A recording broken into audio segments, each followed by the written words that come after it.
Well, here we are on the fourth Sunday of Advent, also Christmas Eve.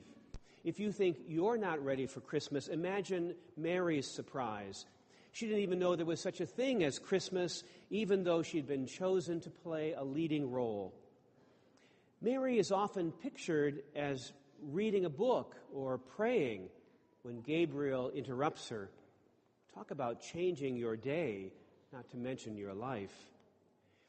In this painting, which is in the bell chase in the vestibule, Mary again is shown reading a book when Gabriel arrives unannounced. But what I love about this painting is these little word bubbles that give the language that's being spoken by the characters in the picture. Angels spoke Latin in those days, and the words are abbreviated. Gabriel says to Mary, Ave gratia plena, hail, full of grace. And then Mary responds to Gabriel's greeting. Can you read that? Here, let me help you a little bit. Ecce ancilla Domini, again it's abbreviated, behold the handmaid of the Lord. The words are upside down so that God can read it. Megan Marlot's fresco, The Annunciation, likewise depicts the topsy-turvy aspect of the event as the angel appears upside down, uttering the word blessed backwards. Mary's life, as she thought it would be, is entirely upended. As we sing in the Canticle of the Turning, God is turning the world upside down. But why not send an angel upside down? Who's to say Gabriel came feet first? Better to think he dived in head first into a pool of mortality. Notice the angel's face is very close to Mary's face, and their faces are the same height as the face of the viewer who would enter into this small chapel. So the relationship between the angel and Mary suggests an intimacy, almost as if they were lovers. We see God's closeness in the first reading, as God recounts for David all the things that God has done for David. David has finished building a house. Here's God still hanging around in a tent where the Ark of the Covenant is kept. And David wants to build a house, a splendid temple for God, to replace that old tent.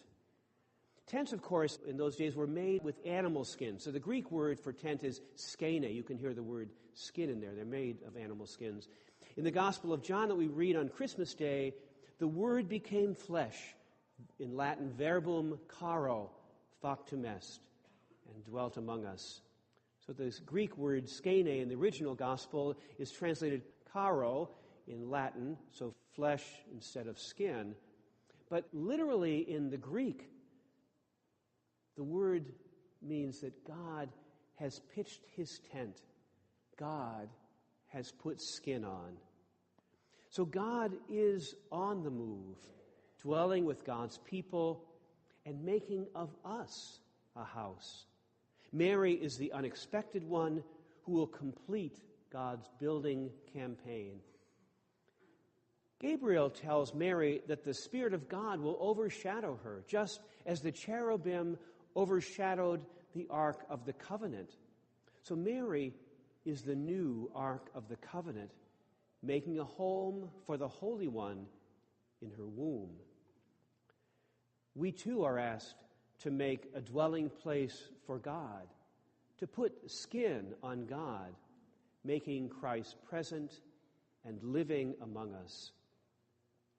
If you go to the Palestinian city of Nazareth in the north, in Galilee, there's this large basilica of the Annunciation, built around what is believed to be the cave and dwelling of Mary. On the front of the building, you see the words inscribed, Verbum Caro, Factum est, et habitavit in nobis. The Word became flesh and lives among us. But deep inside, in the lower level of this church, is a small grotto with an altar that commemorates the place where Gabriel spoke God's word to Mary. On the front of the altar are the words Verbum Caro, hic factum est. The Word became flesh here. Not in the church of Nativity in Bethlehem, where Christ was born, but here in this place in Nazareth.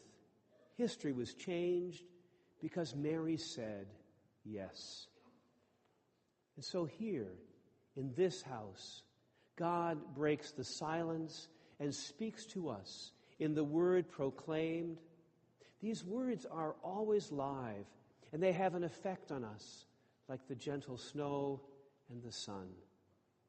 When we let the word find a home in our hearts, God's faithful covenant takes flesh, becoming in us a sacrament of God's love, as we promise to love one another with the very same love that loves us.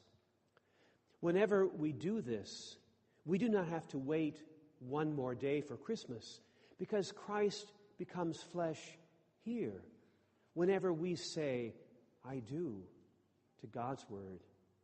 Verbum, Caro, hic factum est. Let your word become flesh here in us, your servants.